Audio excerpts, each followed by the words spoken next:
What happens when a janitor working the night shift in a billion-dollar corporation overhears his CEO planning the biggest fraud in company history? Richard Caldwell thought he was alone in his executive office at 2 a.m., discussing illegal deals worth $50 million. But Marcus Thompson, the quiet cleaning man, emptying trash cans in the corner, heard every single word.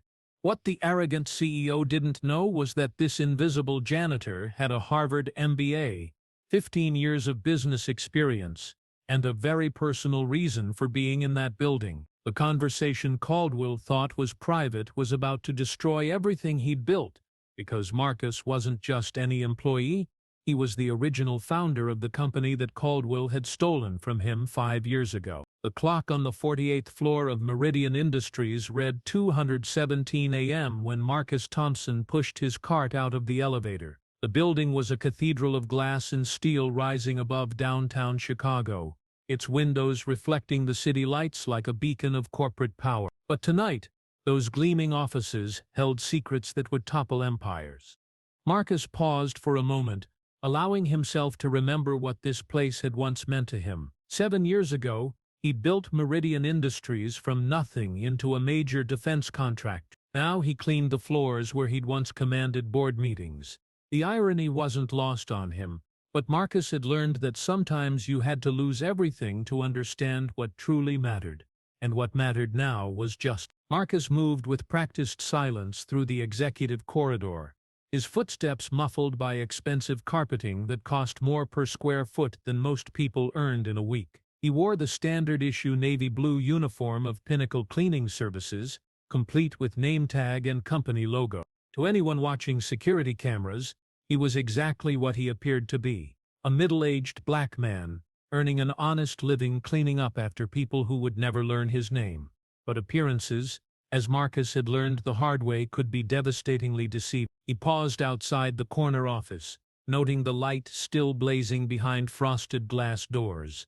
The nameplate read, Richard Caldwell, Chief Executive Officer, in gold lettering that seemed to mock him with every letter. Marcus had walked past this office hundreds of times over the past 6 months, each time fighting the urge to march inside and reclaim what was rightfully his.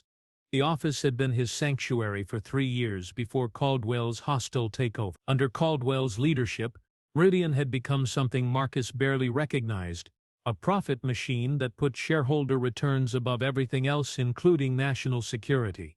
Instead, he took a deep breath and knocked softly on the doorframe. Cleaning service, he called out in the humble tone he'd perfected over months of practice.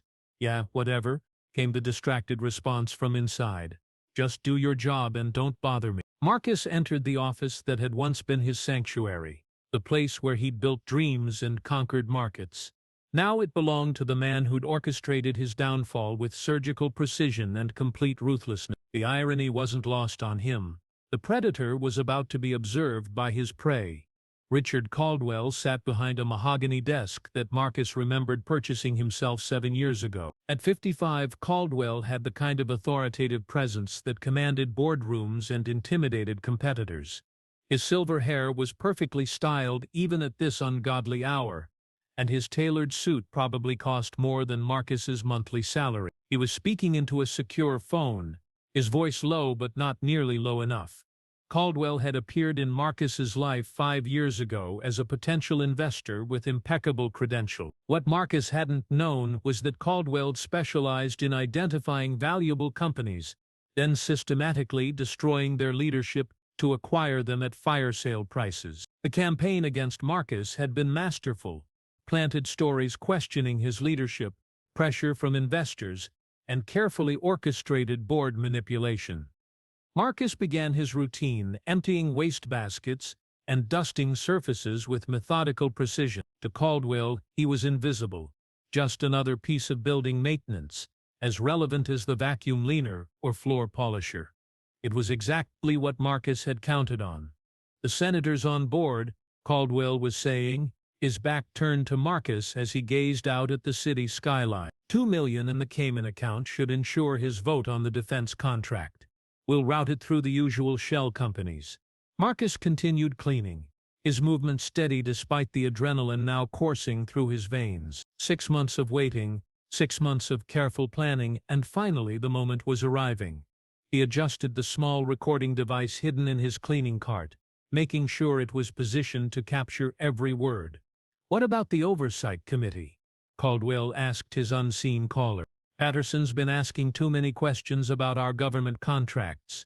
Marcus wiped down a bookshelf, noting the leather-bound volumes that had once been his pride and joy. First edition business classics, each one purchased during his company's rise to prominence. Now they belonged to a man who'd turned legitimate defense contracts into personal enrichment schemes. "Handle Patterson the same way we handled Thompson 5 years ago," Caldwell continued with casual cruelty. "Find his weakness, exploit it, destroy his credibility." Politicians are surprisingly fragile when you know which pressure points to apply. The mention of his own name hit Marcus like a physical blow, but he maintained his composure. This was bigger than personal revenge now. Caldwell wasn't just discussing past crimes, he was planning new ones. The casual way Caldwell had referenced his destruction confirmed what Marcus had long suspected: the takedown had been personal. Caldwell had targeted him specifically, using systematic manipulation to turn Marcus's own board members against him and strip him of everything he'd built. The aftermath had been devastating. Marcus's professional reputation was destroyed, his wife filed for divorce, and he'd fallen into deep depression. But eventually, anger replaced despair, and Marcus realized that if he wanted justice, he'd have to fight for it himself. What Caldwell didn't know was that the man he'd destroyed had spent 5 years learning new skills. Marcus had worked construction, waited tables, driven trucks, and finally taken a job with a cleaning service. Each humble position had taught him something valuable about invisibility, about how the powerful ignore those they consider beneath them. "The beauty of our system," Caldwell said, warming to his subject, "is that everything appears completely legal on the surface. Defense contracts awarded to the lowest bidder, perfectly normal business practices. What the auditors don't see is how we inflate costs, substitute inferior materials, and pocket the difference. We've made $40 million in the last 2 years alone." Marcus moved to dust the desk, coming close enough to see classified documents spread across its surface. His trained eye caught technical specifications for military communication systems, cost breakdowns that made no sense, and correspondence with companies he knew were Caldwell's secret subsidiaries. "The Chinese are especially interested in our communication protocols," Caldwell laughed. "They're willing to pay top dollar for specifications that supposedly don't exist. Amazing how profitable national security can be when you know how to market it properly." The scope of the operation was becoming clear, and it was far worse than Marcus had imagined. This wasn't just corporate fraud, it was treason. Caldwell was selling military secrets to foreign governments while bilking American taxpayers out of millions through fraudulent contracts. Thompson's company was perfect for this, Caldwell continued, his voice dripping with satisfaction. "Established reputation, government connections, the perfect cover for our operations. Getting rid of him was the smartest move I ever made." The fool never saw it coming. Marcus's jaw tightened, but he forced himself to keep working. 5 years ago, he'd built Meridian Industries from a small consulting firm into a major defense contractor. He'd been proud of his company's integrity, its commitment to providing quality products for the military. Then Caldwell had appeared, first as an investor, then as a hostile takeover artist who'd used every dirty trick in the book to seize control. The campaign had been masterful in its cruelty, falsified evidence of financial impropriety, planted stories in trade publications questioning Marcus's competence, bribes to board members who voted to remove him as CEO. By the time Marcus realized what was happening, it was too late. He'd lost everything: his company, his reputation, his future. What Caldwell didn't know was that the man he'd destroyed had spent 5 years learning new skills. Marcus had worked construction, waited tables, driven trucks, and finally taken a job with a cleaning service. Each humble position had taught him something valuable about invisibility, about how the powerful ignore those they consider beneath them. During those 5 years, Marcus had also educated himself in surveillance technology, evidence gathering, and corporate law. He'd researched Caldwell himself, learning about the man's weaknesses, habits, and criminal associates. And now, finally, that invisibility would be Caldwell's downfall. The next shipment goes out Tuesday, Caldwell was saying. Standard communication equipment on the manifest, but the Chinese buyers know what they're really getting. $15 million for the real specifications, another 10 for the encryption codes. Not bad for a night's work. Marcus finished dusting and moved to empty the executive bathroom wastebasket. Through the open door he could still hear every word of the conversation that was sealing Caldwell's fate. "What about security?" the voice on the phone asked, tinny but audible. "Please," Caldwell scoffed. "Our security is a joke. Half of them are too lazy to check manifests properly, and the other half are on our payroll. Amazing how cooperative people become when you're paying their kids' college tuition." The conversation continued for another 20 minutes, with Caldwell detailing a network of corruption that reached into Congress, the Pentagon, and several foreign governments. Marcus documented it all, his hidden recorder capturing every incriminating word. Finally, Caldwell ended the call and turned his attention to some paperwork. Marcus finished his cleaning routine and prepared to leave, but Caldwell's voice stopped him at the door. "Hey," the CEO called out without looking up. "You've been here a while, right? 6 months or so?" Marcus turned, adopting the slightly servile posture he'd perfected. "Yes, sir. About that. Good work. You're invisible, which is exactly what I need. Keep it up, and there might be a small bonus in your next check." "Thank you, sir," Marcus replied, the words tasting like ash in his mouth. "I appreciate the opportunity." Caldwell waved him away dismissively, already returning to his paperwork. Marcus left the office and continued his rounds, but his mind was racing. The recording was explosive, but he needed more than just audio. He needed documentation, proof that would stand up in federal court. Over the next hour, Marcus made his way through the executive floor with heightened purpose. His years as a CEO had taught him where companies kept their most sensitive files, and his months as a janitor had given him access to places most people never saw. The executive floor felt different under Caldwell's leadership. The collaborative workspaces had been converted into individual offices, and the company's original mission statement had been replaced with maximizing shareholder value through strategic innovation. The supply closet adjacent to Caldwell's office contained more than cleaning supplies. Hidden behind boxes of paper towels was a small safe that Marcus had noticed weeks ago. Tonight, as he'd hoped, it was standing open. Caldwell's confidence in his security was about to cost him everything. Inside the safe were documents that painted a clear picture of systematic fraud and espionage. Contracts with shell companies, correspondence with foreign agents, bank account numbers in 7 different countries. Marcus used his phone to photograph everything, each image another nail in Caldwell's coffin. The documents revealed a criminal enterprise involving defense contractors, government officials, and foreign intelligence services. Caldwell had created a network of influence that reached into the highest levels of government, ensuring his criminal activities would be protected. But the real prize was a leather-bound ledger that detailed 5 years of illegal transactions. Every bribe, every fraudulent contract, every piece of classified information sold to the highest bidder. And there, on page 47, was the proof Marcus had been seeking for half a decade. The real story of how Caldwell had destroyed him. The ledger entries showed payments to private investigators who'd manufactured evidence against Marcus, bribes to board members who'd voted to remove him, and payments to journalists who'd written damaging articles. The conspiracy had cost Caldwell over $2 million, but netted him a company worth 50 times that amount. Marcus photographed the entire ledger, his hands steady despite the emotion churning inside him. This wasn't just evidence of current crimes, it was proof of past injustices that demanded correction. As dawn approached, Marcus finished his shift and left the building as he had every night for 6 months. But this time, he carried with him the means to topple an empire and reclaim his stolen life.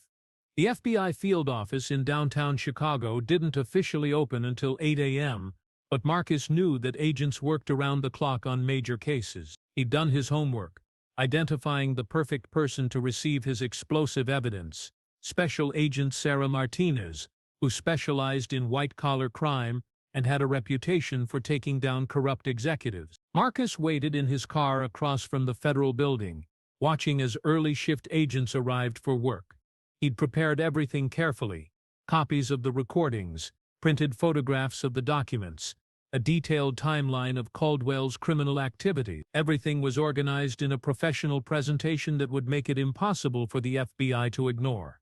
But first, there was one more call he needed to make. Marcus dialed a number he'd memorized but never used, reaching the secure line of a contact he'd cultivated over months of careful research. The voice that answered was crisp and professional. "Securities and Exchange Commission, Fraud Division." "This is Marcus Thompson," he said, his voice steady and confident for the first time in 5 years. "I have information about a major defense contractor that's been defrauding the government and selling classified technology to foreign governments. I believe you'll want to hear what I have to say." The wheels of justice began turning that morning with a series of coordinated phone calls. Marcus had spent months researching the proper authorities, understanding jurisdictional requirements, and building relationships with key personnel. He wasn't just seeking revenge. He was ensuring that every aspect of Caldwell's criminal empire would be thoroughly investigated and prosecuted. By noon, federal agents were obtaining warrants. By evening, forensic accountants were freezing Caldwell's assets. And by the end of the week, Richard Caldwell would find himself in handcuffs, facing charges of fraud, bribery, and treason. The coordinated law enforcement response was unprecedented. Marcus's evidence had triggered simultaneous investigations by multiple agencies. Within hours, federal prosecutors had convened a grand jury and begun issuing subpoenas. Caldwell's bank accounts were frozen, his travel restricted, and his communications monitored. But the most beautiful part of Marcus's plan was still to come. The media attention was intense. The Wall Street Journal ran expos detailing the conspiracy. The Washington Post focused on national security implications. 60 Minutes produced a segment featuring Marcus as the whistleblower who'd risked everything to expose the truth. 3 months later, Marcus Thompson walked through the lobby of Meridian Industries, wearing a tailored suit and carrying a briefcase. The building's new security team nodded respectfully as he passed. They knew exactly who he was and why he was there. The company's board of directors had unanimously voted to restore Marcus as CEO after Caldwell's arrest had revealed the true scope of the criminal conspiracy. The hostile takeover had been based on fabricated evidence, making it legally void. Marcus's reputation was fully restored, his company returned, and his future once again bright with possibility. As he rode the elevator to the 48th floor, Marcus reflected on the journey that had brought him back to where he belonged. 5 years of humiliation, 6 months of careful planning, and one perfect night when a man's arrogance had become his downfall. The corner office looked different now. Marcus had removed all traces of Caldwell's occupancy, returning the space to its original configuration. The leather-bound books were back on their proper shelves, the desk was arranged the way he preferred, and the view of Chicago looked exactly as spectacular as he remembered. On his desk sat a framed copy of the morning newspaper, its headline reading "Defense Contractor CEO Sentenced to 25 Years for Espionage." Below it was a smaller article about the FBI's unprecedented cooperation with a whistleblower, whose information had prevented millions in additional fraud and protected national security secrets. Marcus sat in his chair and opened his laptop, ready to begin rebuilding the company he'd created. But first, he allowed himself a moment to appreciate the irony of his situation. Caldwell had thought he was invisible, just another piece of furniture in the corporate machine. He'd never realized that the most dangerous person in any room is often the one no one bothers to see. The lesson was simple but profound. Respect everyone, because you never know who might be listening. The janitor emptying your trash might once have been your equal, and might someday be your judge. But perhaps the most important lesson was about persistence and justice. Sometimes the system fails. Sometimes good people are destroyed by those with more power and fewer scruples. But occasionally, very occasionally, patience and careful planning can restore balance to a world that often seems fundamentally unfair. Marcus Thompson had been knocked down, but he hadn't stayed down. He'd learned humility while never forgetting his worth. accepted temporary defeat while never abandoning hope for ultimate victory. And when the opportunity finally came, he'd been ready to seize it with both hands. As he began his first day back as CEO of Meridian Industries, Marcus made a mental note to ensure that the company's cleaning staff received fair wages, good benefits, and most importantly, the respect they deserved.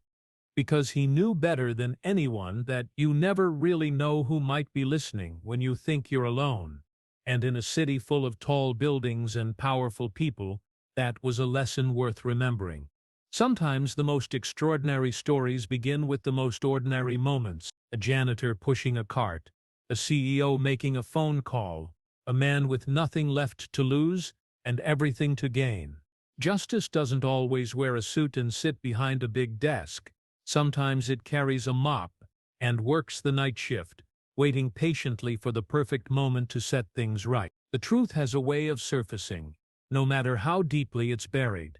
And when it does, those who thought they were untouchable often discover that their greatest weakness was the arrogance that made them think they were invisible to those they considered beneath them. If you believe that every person deserves respect regardless of their position, if you believe that justice can triumph over corruption, if you believe that patient planning can overcome raw power, then Marcus Thompson's story is one that will stay with you long after you've heard it.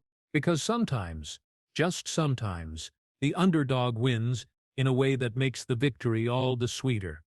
The next time you see someone in a uniform cleaning an office or serving your table, remember Marcus Thompson. Remember that everyone has a story, everyone deserves dignity, and you never really know who might be watching when you think nobody important is around, because the most dangerous person in any room might just be the one you don't bother to notice.